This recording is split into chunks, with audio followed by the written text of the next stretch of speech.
네, 한적한 충청남도 예산의 시골 마을에 음속이 부딪히는 날카로운 소리가 울려 퍼졌다.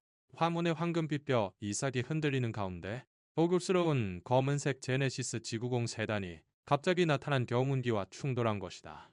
다창 너머로 보이는 것은 깊은 주름이 새겨진 노인의 얼굴. 강지력, 성천그룹의 회장.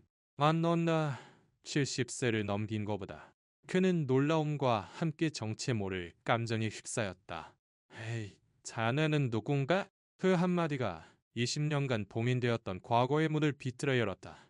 진혁의 심장은 사고의 충격보다 더 격렬하게 고동쳤다. 경운기 위에는 밀짚 모자를 깊게 눌러쓴 젊은 여성이 담원한 표정으로 서 있었다. 그녀는 소위 25살. 이 마을에서 농사를 짓는 밝은 아가씨다. 그녀의 눈에는 사고에 대한 죄책감과 진혁의 날카로운 시선에 대한 당혹감이 뒤섞여 있었다. 정말 죄송합니다. 드레이크가 갑자기 소희의 목소리는 딸렸고 말끝을 흐렸다. 진혁은 운전기사가 소리치는 것을 손으로 제지했다. 내가 직접 얘기하겠네. 아, 그는 천천히 차에서 내렸다니 발을 내디뎠다. 가을의 서늘한 바람이 그의 백발을 흔들었고 멀리서 사찰의 종소리가 고요하게 울렸다. 소희는 경운기에서 뛰어내려 고개를 숙였다. 정말 죄송합니다. 소리는 반드시 제가. 그녀의 목소리는 간절했지만 진혁은 그 말을 거의 듣지 못했다. 그의 눈은 소희의 얼굴에 못 박힌 듯했다. 그녀의 왼쪽 뺨에 있는 작은 점, 부드럽게 휘어지는 눈매, 그것은 20년 전 실종된 그의 소녀 리소와 꼭 닮아 있었다. 진혁의 가슴에 억누를 수 없는 감정이 밀려왔다. 아유, 동원에 가요 라고 조르던 목소리가 귓가에 메아리쳤다.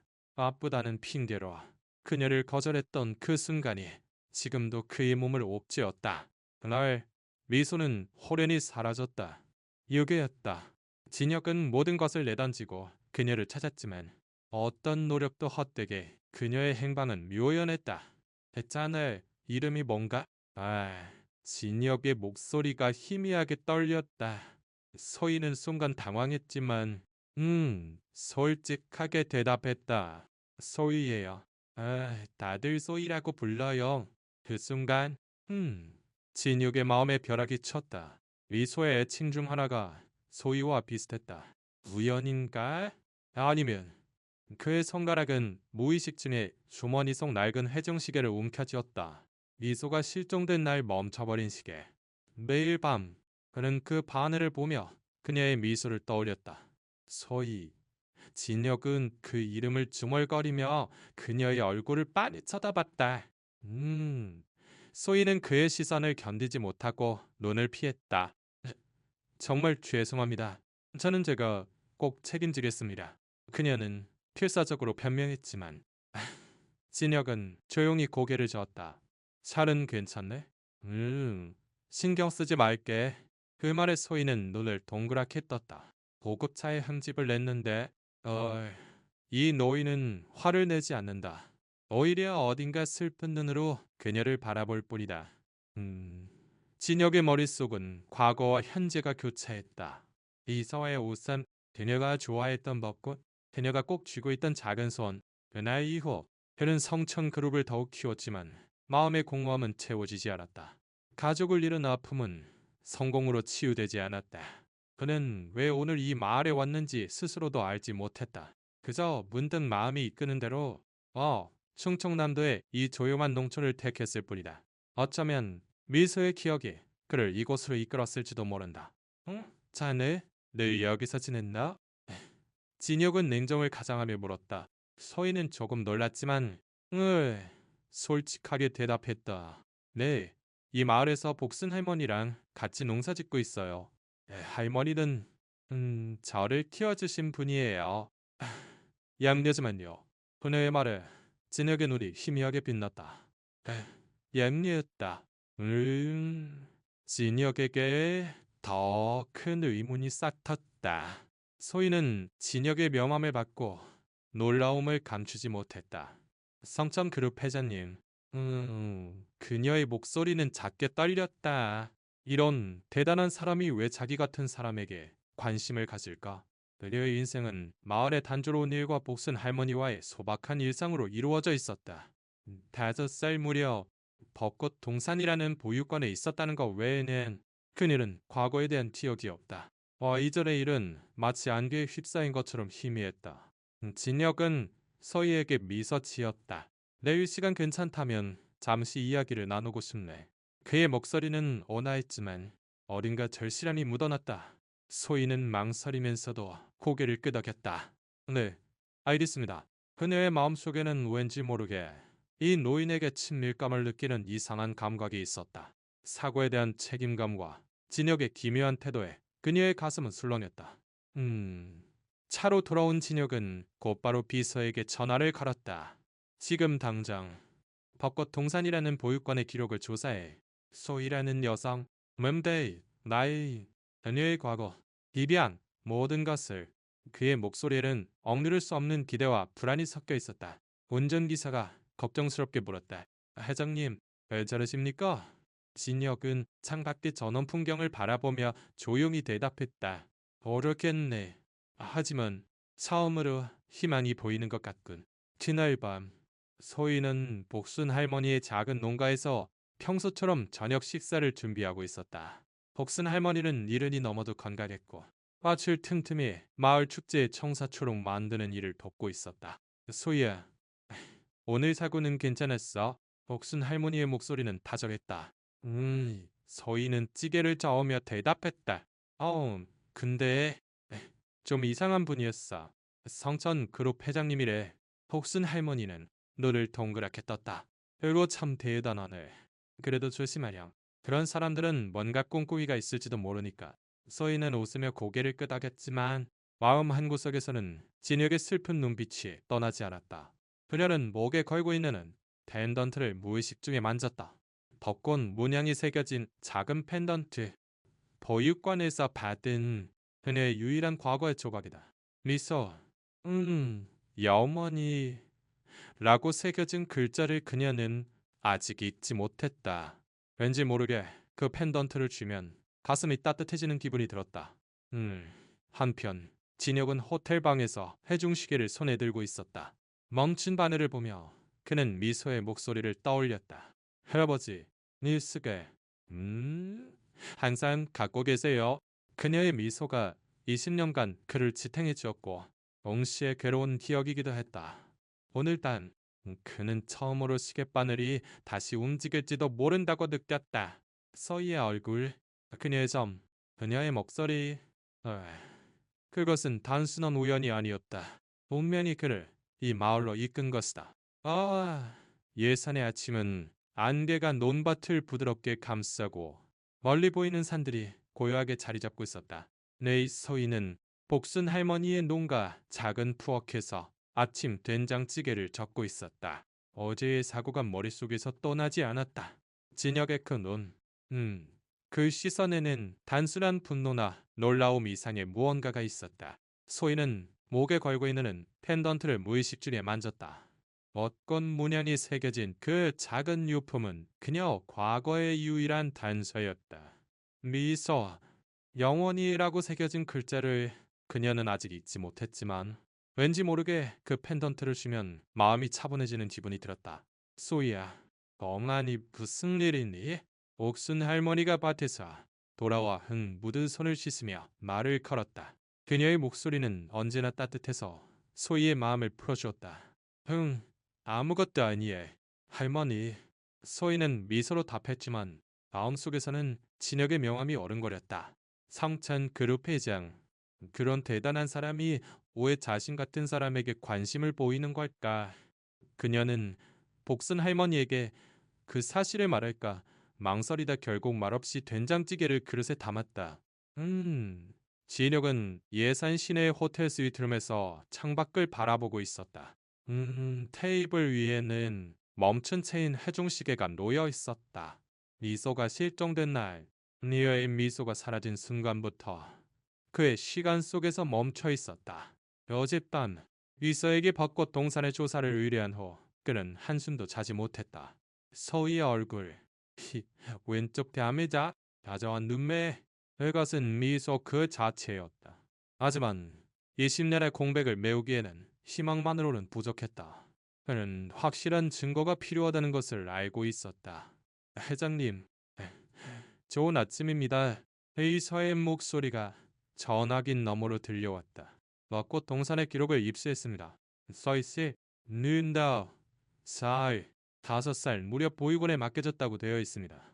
진혁의 손이 점화기를 쥐는 힘이 강해졌다. 그게 다인가? 그녀의 과거, 의무에 대해 더 자세히. 그의 목소리는 억누를 수 없는 기대로 떨렸다. 비서는 잠시 말을 멈췄다가 대답했다. 기록상으로는 길가에서 발견된 미아로 되어 있습니다. 보모 정보는 전혀 없습니다. 다만 비서가 말을 멈췄다. 다만 뭐란 말인가? 진혁이 재촉했다. 보육원의 당시 원장 기록에 부자연스러운 점이 있는 것 같습니다. 조사를 계속하겠습니다. 진혁의 가슴에 술렁임이 퍼졌다. 부자연스러운 기록. 그것은 미소가 숨겨졌을 가능성을 시사하는가? 그는 회중 시계를 손에 들고 멈춘 바늘을 응시했다. 미소야, 너 살아있는 거니? 그의 중얼거림은 방의 정적 속으로 녹아들었다. 20년 전, 비서가 유괴된 날, 진혁은 이래 쫓겨 그녀의 공원에 가요라는 소원을 무시했다. 그 후, 그녀는 호련히 사라졌다. 경찰, 담정, 온갖 수단을 동원했지만 그녀의 흔적은 끊겼다. 그날의 후회가 지금도 그를 옥죄었다. 그날 오후, 네, 소희는 마을의 작은 카페에서 진혁과 다시 만나기로 약속했다. 카페는 마을 회관 옆에 있었고 마을 사람들이 모이는 장소였다. 나무 테이블에는 예산의 명물인 사과 모양 떡과 같은 지역 특산물이 놓여 있었다. 소희는 평상복 차림으로 밀짚 모자를 손에 들고 카페에 들어섰다. 진혁은 이미 창가 자리에 앉아 기다리고 있었다.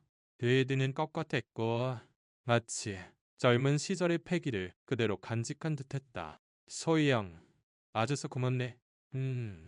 진혁의 목소리는 온화했지만 어딘가 절실함이 묻어났다. 소희는 긴장하며 자리에 앉았다. 어제는 정말 죄송했습니다. 저는 제가 꼭 책임질게요.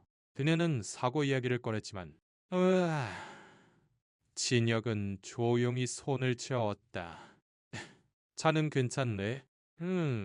신경 쓰지 말게. 오늘은 자네에게 몇 가지 물어볼 게 있어서 보자고 했네. 미소희의 가슴이 두근거렸다. 왜 이로이는 자신에게 이토록 관심을 보이는 걸까? 그녀는 복순 할머니의 조심하렴이라는 말을 떠올렸지만 진혁의 눈에는 아기가 없어 보였다. 오히려 어딘가 그리운 따뜻함이 있었다. 얘기라네. 무슨 일이세요? 소희는 조심스럽게 물었다. 진혁은 그녀의 얼굴을 빤히 쳐다봤다. 저는 이 마을에서 계속 살아왔나? 가족 이야기, 과거 이야기.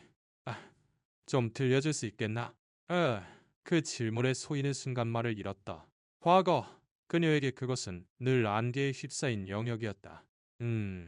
저는 5살 무렵 벚꽃 동산이라는 보육관에 있었어요.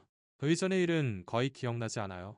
그녀의 목소리는 작았고 어딘가 쓸쓸했다. 진혁의 눈이 희미하게 빛났다. 벚꽃 동산이라. 언제부터 거기 있었나? 그의 목소리에는 억누를 수 없는 기대가 배어나왔다. 소희는 고개를 저었다.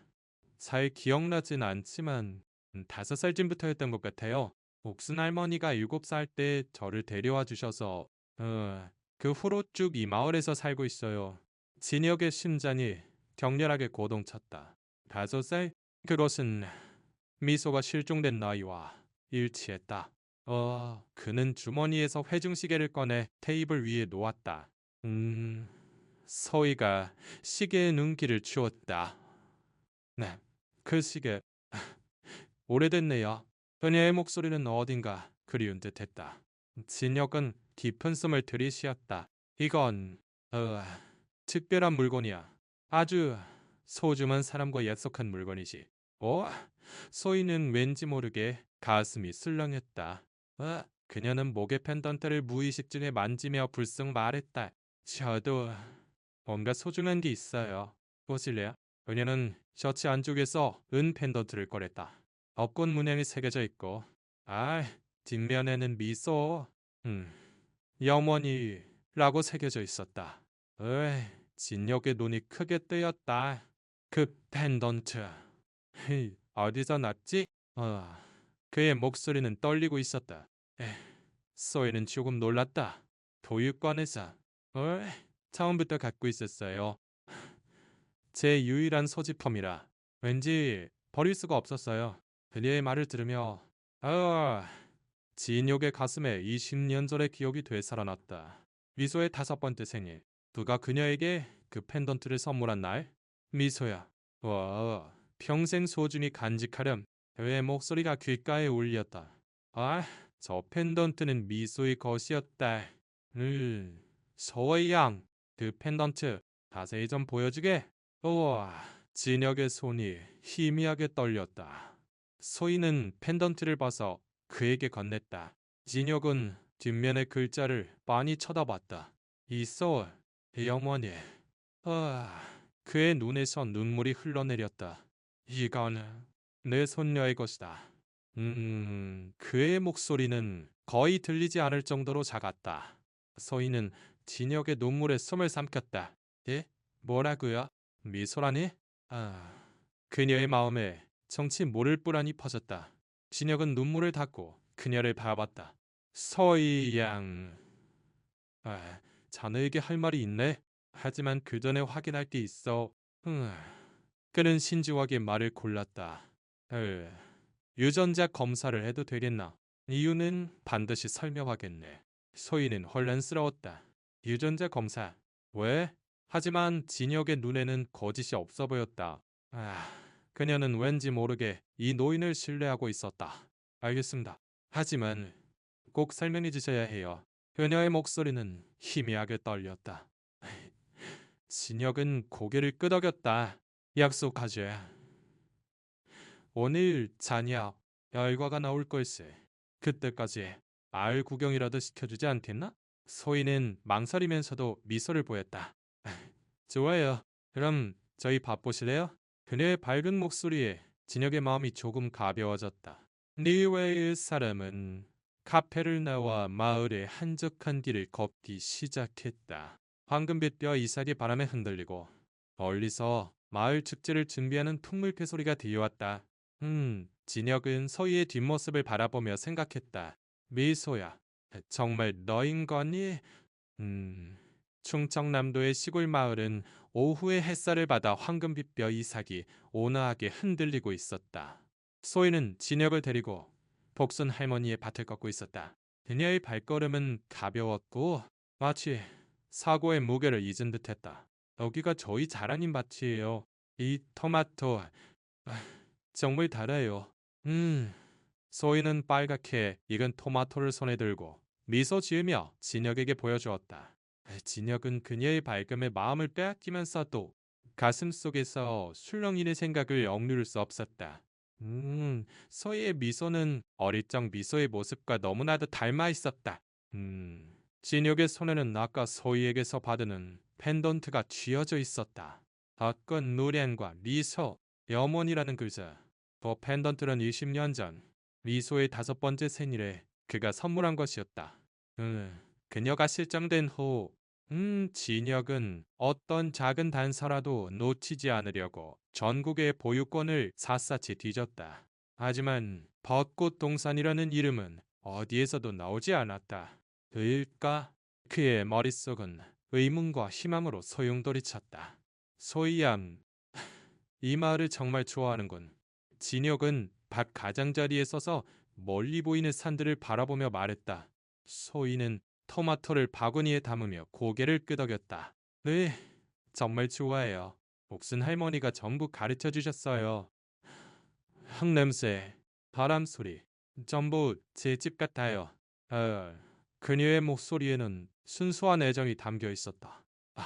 진혁은 그녀의 말에 가슴이 저렸다. 미소도 이렇게 천진난만하게 웃었었다. 그 시절 그녀를 잃기 전 행복했던 날들에 두 사람은 반 옆에 있는 작은 사담으로 향했다. 돌계단을 오르고 밝게 낀 모를 지났다. 소희는 익숙한 손길로 손을 모으고 눈을 감았다. 항상 복순 할머니랑 여기서 기도해요. 풍년이랑 마을의 평화를 빌면서요. 아, 그녀의 옆에서 진혁도 손을 모았다. 하지만 그의 기도는 달랐다. 미소야, 안녕. 네가 여기 있다면 부디 알려도. 아의 마음은 20년간의 후회와 희미한 희망으로 흔들렸다. 사당을 뒤로하고 두 사람은 마을 회관으로 향했다. 가을 축제 준비로 마을 사람들이 청사초롱을 장식하고 풍물패 연습을 하고 있었다. 소희는 청사초롱에 벚꽃 그림을 그리는 작업을 도우며 진혁에게 말을 걸었다. 이 축제 때 마을 사람들이 다 모여요. 회장님, 내일 와보실래요? 그녀의 눈은 아이처럼 반짝였다. 아, 진혁은 미소 지으며 고개를 끄덕였다. 그래, 재미있겠군. 하지만 그는 다른 생각으로 머리가 복잡했다. 유전자 검사 결과 몇 시간 후면 진실이 밝혀진다. 마을 회관 밖에서 진혁의 휴대폰이 진동했다. 비서로부터의 연락이었다. 그는 소희에게 잠시 전화 좀 받겠다고 양해를 구하고 떨어진 곳에서 전화를 받았다. 결과가 나왔나? 진혁의 목소리는 억누를 수 없는 긴장으로 떨렸다. 의사의 목소리가 조용히 울렸다. 회장님, 유전자 검사 결과 99.9%의 확률로 일치했습니다. 서희 씨는 미소 아가씨입니다. 진혁의 손에서 휴대폰이 미끄러져 떨어질 뻔했다. 그의 눈에서 눈물이 흘러넘쳐 뺨을 타고 흘렀다. 정말인가? 미소가 살아있었다니. 회의서가 말을 이었다. 다만 벚꽃 동산의 기록에 중대한 부정이 발견되었습니다. 당시 원장이 아이들의 신원을 위조한 흔적이 있습니다. 소희 씨가 맡겨진 시기는 미소 아가씨가 실종된 시기와 일치하지만 기록이 조작되어 있었습니다. 진혁의 가슴에 분노와 슬픔이 밀려왔다. 왜 그런 짓을? 그의 목소리는 거의 절규에 가까웠다. 의사는 침착하게 대답했다. 아마 금전적인 문제가 얽혀 있었을 겁니다. 원장은 10년 전에 사망했지만 전 직원으로부터 증언을 확보할 수 있을 것 같습니다. 계속 조사하겠습니다. 진혁은 전화를 끊고 마을 회관 벽에 기댔다. 그의 머릿속은 20년의 공백과 눈앞에 있는 소희의 미소로 가득 찼다. 그녀는 미소다. 틀림없다. 하지만 어떻게 그녀에게 전해야 할까? 갑자기 네가 내 손녀다라고 말하면 그녀가 받아들일 수 있을까? 진혁은 태종시계를 움켜쥐었다. 멈춰있던 바늘이 이제 움직일 때가 온 것일지도 모른다. 마을 회관으로 돌아오자. 소희가 청사초롱의 벚꽃 그림을 완성하고 있었다. 회장님, 오세요. 어때요? 그녀의 미소는 마치 아이 같았다. 진혁은 눈물을 감추고 미소 지었다. 훌륭하군. 소희의 양. 어구친 미소가 가장 좋아했던 꽃이야. 내 말에 소희가 고개를 갸웃거렸다. 미소씨요? 누구세요? 진혁은 순간 말이 막혔다. 내 손녀다. 오래전에 잃어버린 아이야. 소희의 눈이 놀라움으로 커졌다. 그러셨군요. 회장님, 늦었겠어요. 그녀의 목소리에는 순수한 동정이 담겨 있었다. 진혁은 그녀의 다정함에 가슴이 저리면서 결심했다. 소희 양, 오늘 밤 할 얘기가 있네. 복순 할머니 댁에서 괜찮겠나? 소희는 망설이면서도 고개를 끄덕였다. 좋아요. 할머니도 회장님 뵙고 싶다고 하셨어요. 그날 밤 복순 할머니의 농가는 소박한 따뜻함으로 가득했다. 나무 식탁에는 복순 할머니가 담근 김치와 몇 가지 밑반찬, 그리고 소희가 구운 고등어가 놓여 있었다. 복순 할머니는 진혁을 환영하며 마을의 옛날 이야기를 시작했다. 이 마을, 옛날엔 더 시끌벅적했어요. 소희가 오고 나서 다시 활기가 도는 것 같아요. 그녀의 눈은 소희를 바라볼 때마다 애정으로 빛났다. 진혁은 복순 할머니의 이야기에 귀를 기울이며 소희를 힐끗 쳐다봤다. 그녀는 복순 할머니 옆에서 웃으며 반찬을 접시에 담고 있었다. 그 모습은 미소가 어릴 적 진혁의 무릎 위에서 웃던 모습과 겹쳐졌다. 그는 깊은 숨을 들이쉬고 말을 꺼냈다. 소희 양, 복순 어르신, 실은 드릴 중요한 말씀이 있습니다. 많이 정적이 흘렀다. 소희는 젓가락을 놓고 진혁을 바라봤다. 중요한 얘기요? 그녀의 목소리에는 불안감이 배어나왔다. 진혁은 해증시계를 테이블에 놓고 천천히 이야기하기 시작했다. 소희 양, 자네의 펜던트. 그건 20년 전 내가 미서에게 준 것이네. 그리고 오늘 유전자 검사 결과가 나왔어. 자네는 대손녀 이소다. 소희의 눈이 크게 뜨였다. 그녀의 손이 펜던트를 움켜쥐었다. 예? 뭐라고요? 제가 회장님의 손녀라고요. 그녀의 목소리는 떨렸다. 복순 할머니도 놀라움에 말을 잃었다. 회장님, 그게 정말입니까? 그녀의 목소리는 희미하게 떨렸다. 아, 진혁은 눈물을 참으며 고개를 끄덕였다. 아, 정말이네. 이 솔은 20년 전 유괴당 있어. 그리고 벚꽃 동산에서 숨겨져 있었던 걸세. 소희는 자리에서 일어나 방구석으로 물러났다. 그녀의 머릿속은 혼란으로 가득했다. 5살 이전의 기억. 희미한 꿈속에서 누군가에게 안겨 벚나무 아래에서 웃던 기억. 그것이 진혁이었을까? 그녀는 펜던트를 움켜쥐고 눈물을 흘렸다. 그런 거 믿을 수가 없어요. 하지만 왠지 모르게 회장님을 처음 봤을 때부터 그리운 기분이 들었어요. 진혁은 천천히 일어서서 소희에게 다가갔다. 소야, 아니 소희야, 네가 어떤 이름으로 불리든 너는 내 가족이다. 그의 목소리는 다정했지만 우와, 힘이 있었다. 소희는 눈물을 흘리며 그의 품에 뛰어들었다. 회장님, 나네요. 그 한마디가 20년의 공백을 순식간에 메웠다. 옥순 할머니의 작은 집은 조용한 감동에 휩싸였다. 소희는 진혁의 가슴에 얼굴을 묻고 눈물을 흘리고 있었다. 할아버지, 그 한마디는 20년의 공백을 녹였고, 진혁의 마음에 따뜻한 빛을 밝혔다. 옥순 할머니는 식탁 건너편에서 놀라움과 기쁨이 섞인 눈으로 두 사람을 바라보고 있었다. 소희야, 진짜 가족이 있었다니. 그녀의 목소리는 희미하게 떨렸고 눈에는 눈물이 맺혔다. 진혁은 소희의 어깨를 가만히 안으며 복순 할머니에게 고개를 숙였다. 어르신, 감사합니다. 소희를, 미서를, 네, 이렇게 훌륭하게 키워주셔서 그의 목소리는 감사와 경의로 가득했다. 복순 할머니는 고개를 저으며 미소 지었다. 괜찮습니다. 소희는 제 보물인걸요? 가족이라는 게 피만으로 되는 게 아니란 걸 이 아이가 가르쳐줬어요. 네, 그녀의 말에 소희는 복순 할머니의 손을 잡았다. 할머니, 저 절대 안 떠나요. 계속 같이 있을 거예요. 그날 밤? 진혁은 복순 할머니의 집에서 묵었다. 수박한 나무 바들, 대냄새가 밴 커튼, 벽에 걸린 소희의 어릴 적 사진, 모든 것이 그에게 미소의 새로운 삶을 알려주었다. 소희는 복순 할머니와 함께 키운 채소 이야기, 마을 축제에서 청사초롱의 벚꽃 그림 그리는 것을 좋아하는 이야기, 언젠가 이 마을을 많은 사람에게 알리고 싶다는 꿈을 이야기했다. 진혁은 그녀의 목소리를 들으며 생각했다. 너는 이렇게 강하고 다정하게 자랐구나. 다음 날 아침 이 산의 하늘은 맑았고 아침 안개가 논밭을 부드럽게 덮고 있었다. 소희는 진혁을 마을 축제 준비 현장으로 데려갔다. 마을 회관 앞에서는 마을 사람들이 가마를 장식하고 아이들이 풍물패 연습을 하고 있었다. 소희는 청사초롱에 벚꽃 그림을 그리며 진혁에게 말을 걸었다. 이 축제는 마을의 마음 같은 거요. 알같이 웃고 먹고 기원하는 거야. 그게 제가 좋아하는 시간이에요.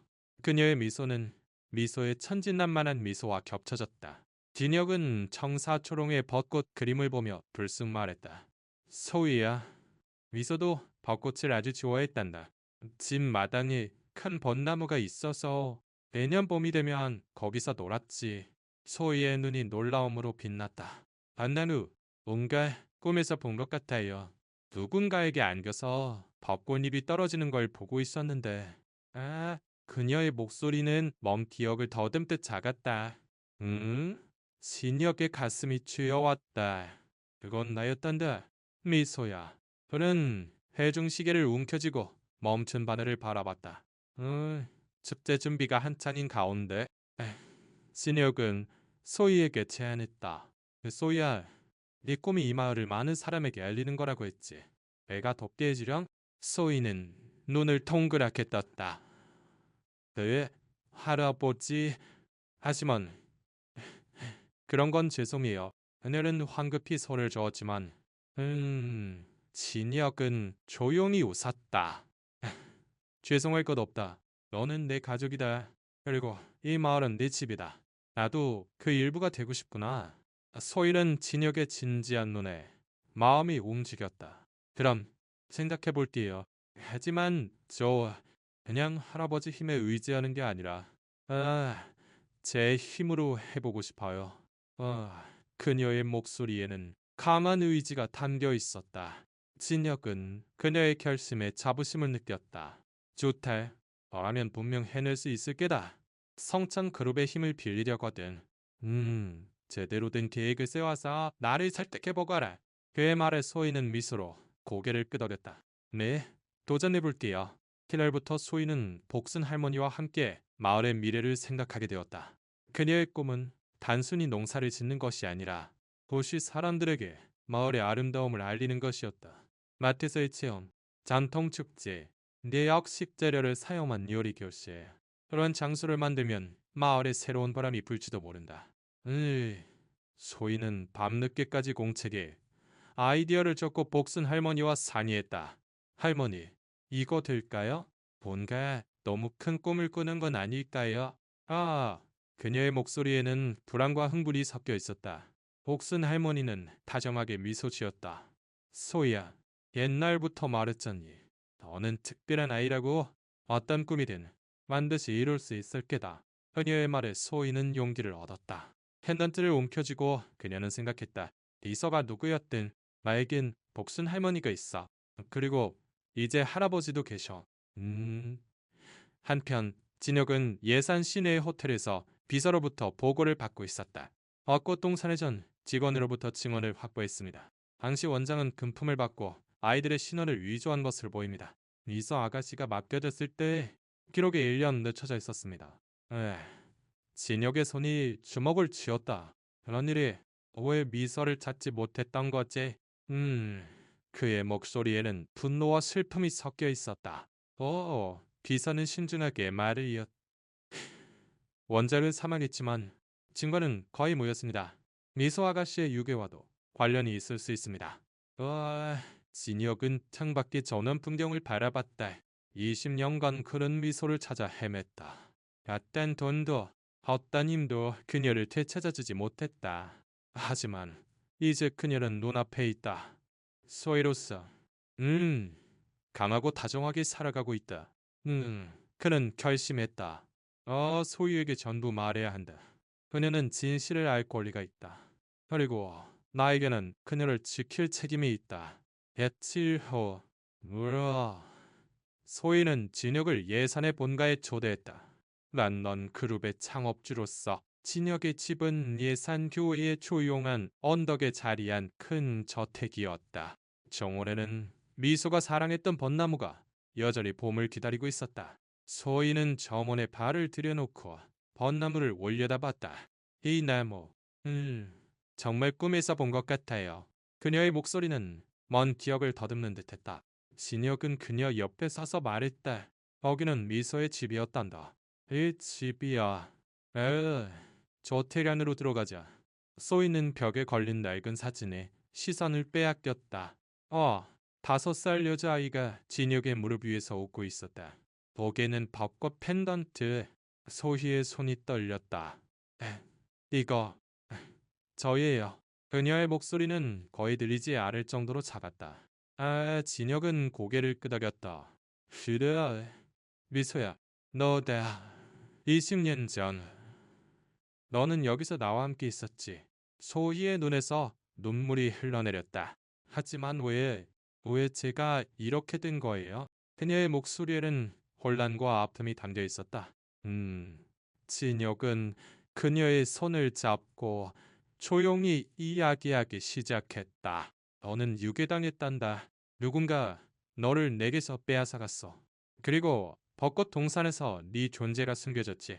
하지만 지금 너는 여기 있다. 이게 전부다. 소희는 진혁의 손을 움켜쥐고 울었다. 할아버지, 저 무서웠어요. 계속 아무에게도 필요 없는 존재인 것 같았어요. 진혁은 그녀를 힘껏 껴안았다. 이제 무서워하지 않아도 된다. 나는 내 보물이다. 에이, 평생 너를 찾아 헤맸단다.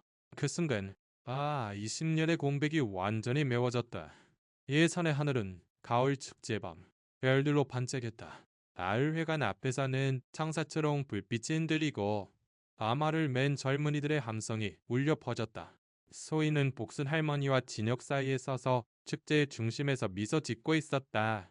그녀의 꿈, 소희의 체험농장의 개업식이 오늘 축제와 함께 시작되었다. 가을 전체가 마치 새로운 생명을 얻은 것처럼 활기에 넘쳤다. 소희는 마을 회관 무대에 서서 마이크를 잡았다. 여러분, 오늘 와주셔서 감사합니다. 이 농장은 그냥 밭이 아니에요. 가을의 마음, 모두의 웃음을 잇는 장소로 만들고 싶어요. 그녀의 목소리는 힘찼지만 따뜻했다. 마을 사람들은 박수로 화답했고 어시에서 온 가족들도 그녀의 열정에 이끌렸다. 에이, 진혁은 객석 끝에서 조용히 그녀를 바라봤다. 그의 가슴에는 자부심과 기쁨이 넘실거렸다. 미소야, 아리, 소야, 너는 정말 훌륭한 아이구나. 개업식의 하이라이트는 농장 입구에 전시된 그 경운기였다. 내서이가 진혁의 차와 충돌했던 그 낡은 지대 옆에는 작은 명패가 세워져 있었다. 가족을 다시 이어준 기적의 경운기. 마을 사람들은 웃으며 그 이야기를 나누었고 아이들은 경운기를 만지며 신나했다. 써있는 경운기를 보며 복순 할머니에게 속삭였다. 할머니, 으아, 그 브레이크가 고장나서 정말 다행이야. 복순 할머니는 그녀의 머리를 쓰다듬으며 웃었다. 그러게 말이다. 본명이란 참 이상한 모습으로 찾아오는 법이지. 진혁은 경운기 옆에 서서 해중시계를 꺼냈다. 20년간 멈춰있던 바늘은 이제 조용히 시간을 새기고 있었다. 옛 명패의 글자를 읽고 미소 지었다. 기적의 경운기라. 그렇군. 그 사고가 나를 소희에게 이끌었지. 그의 마음은 20년간의 후회와 아픔을 넘어 마침내 안도감으로 가득 찼다. 소희가 곁으로 와마를 걸었다. 할아버지, 소원 풍등 날릴 거예요. 같이 하실래요? 두 사람은 풍등에 벚꽃 그림을 그리고 불을 붙였다. 소희가 풍등을 하늘로 날리자 그것은 밤하늘에 떠올라 별과 어우러졌다. 예쁘다. 소희의 목소리는 아이 같았다. 진혁은 그녀 옆에서 풍등을 바라봤다. 소희야, 미소가 있었다면 분명 기뻐했겠지. 벚꽃은 그녀의 마음이었다. 소희는 펜던트를 움켜쥐며 말했다. 미소, 제가 그녀의 일부인 거죠. 할아버지 덕분에 그걸 알았어요.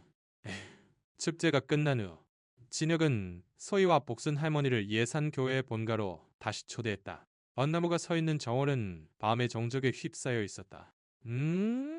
소희는 벚나무 아래에 서서 깊은 숨을 들이쉬었다. 이 나무, 정말 그리워요. 어릴 때 여기서 놀았었죠. 에, 그녀의 눈에는 눈물이 맺혔다. 진혁은 그녀의 어깨에 손을 얹고 말했다. 그래, 거기는 네 집이다. 언제든 돌아오렴. 여태간. 진혁은 소희를 미소의 방으로 안내했다. 난 분홍색 깍지, 작은 침대, 책장에 놓인 동화책들, 20년간 시간이 멈춘 채인 방. 소희는 침대에 앉아 동화책을 집어들었다. 이거, 읽었던 기억이 나는 것 같아요. 그녀의 목소리는 먼 기억을 더듬는 듯했다. 진혁은 그녀 옆에 앉아 말했다. 매일 밤 애게 읽어주었단다. 너는 항상 한 번 덜하고 졸랐지. 소희는 웃으며 눈물을 닦았다. 할아버지, 저, 전부 기억하고 싶어요. 미소였을 때의 전부요? 진혁은 그녀의 손을 잡고 고개를 끄덕였다. 천천히 하렴. 너는 미소이든 소이든 대가족이다. 그는 회중시계를 소희에게 건넸다. 이건 내게 맡기마. 시간이 다시 움직이기 시작했으니까. 소희는 시계를 움켜쥐고 울면서 웃었다. 고마워요. 할아버지. 야치 후 소희는 복순 할머니와 함께 미소의 부모님 산소에 갔다. 예산의 조용한 묘지에서 진혁이 안내했다. 소희는 묘비 앞에 무릎을 꿇고 처음으로 부모님께 말을 걸었다. 아버지, 어머니, 소희예요. 이소예요. 너무 늦었지만 만 내려왔어요. 그녀의 목소리는 눈물로 떨렸다. 진혁은 가만히 그녀의 등에 손을 얹었다. 두불은 평생 너를 찾았단다. 네가 행복하다면 분명 기뻐하실 게다. 성미를 맺힌 후 소희는 진혁에게 물었다. 할아버지, 제 부모님은 어떤 분들이셨어요? 진혁은 먼 곳을 바라보며 조용히 이야기했다. 네 어머니는 다정하고 벚꽃 같은 사람이었어. 네 미소는 어머니를 쏙 배닮았지. 아버지는 성실했고 항상 너를 안고 다녔단다. 그 사람 모두 너를 무척 사랑했어. 소희는 눈물을 흘리며 고개를 끄덕였다. 저 기억나요? 아주 조금 안겨있던 느낌. 소인의 체험 농장은 개업 몇 주 만에 큰 화제가 되었다. 도시에서 가족들이 찾아왔고 아이들은 밭에서 토마토를 따고 어른들은 소희의 손맛이 담긴 음식에 감탄했다. 농장에서는 예산의 전통 문화를 살린 도깨비 체험 행사도 열려 아이들에게 자연과 문어를 가르쳤다. 소희는 농장을 뛰어다니며 손님을 맞을 때마다 미소를 지었다. 할머니, 보세요. 마을이 엄청 활기차졌어요. 그녀의 목소리는 기쁨으로 가득했다. 진혁도 때때로 농장의 얼굴을 비췄다. 니씨, 그룹 회장이 밭에서 아이들에게 토마토 키우는 법을 가르치는 모습은 마을 사람들의 웃음거리였다. 할아버지, 엄담다이. 소희가 놀리자 그는 멋쩍게 웃었다. 나쁘지 않군. 다 네 덕분이다. 그는 농장을 보며 생각했다. 미소야, 이곳은 너의 새로운 집이다. 2년 진혁과 소희는 특별한 날을 기념했다. 그 경운기 사고가 났던 날, 기적의 날이라고 이름 붙인 그날은 가족이 다 쓰여진 기념일이었다. 어느 기적의 날 밤, 농장 뒤편 언덕에서 두 사람은 불꽃놀이를 올려다보고 있었다. 소희는 진혁의 어깨에 머리를 기대며 말했다. 할아버지, 브레이커, 고장 나줘서 정말 고마웠네요. 진혁은 그녀의 손을 잡고 웃었다. 그래 아이, 때로는 사고가 인생의 선물이 되기도 한단다. 네가 내 손녀라는 것? 그것이 최고의 기적이다. 불꽃이 밤하늘을 쓸어넣는 가운데 소희는 펜던트를 움켜쥐었다. 억권 문양이 달빛에 빛났다. 미소로서 그리고 소희로서 나는 여기 있다. 그녀는 마음속으로 중얼거렸다.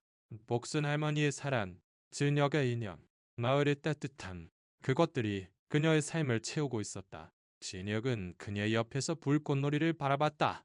소희야, 앞으로도 쭉 함께다. 그의 목소리는 조용했지만 힘이 있었다. 소인의 체험 농장은 단순한 농장을 넘어선 존재가 되었다. 그것은 잃어버린 인연을 되찾는 장소, 도시와 농촌을 잇는 희망의 상징이었다. 소인은 농장에서 아이들에게 자연의 소중함을 가르치고 나의 이 사람들과 웃고 진혁과 미래를 이야기했다. 그녀의 미소는 미소의 천진함과 소희의 간인함을 모두 담고 있었다. 밤하늘의 불꽃이 사라지고 별만이 남았다. 소희와 진혁은 언덕에 앉아 조용히 시간을 보냈다. 회중시계의 바늘은 천천히 하지만 확실하게 계속 움직이고 있었다.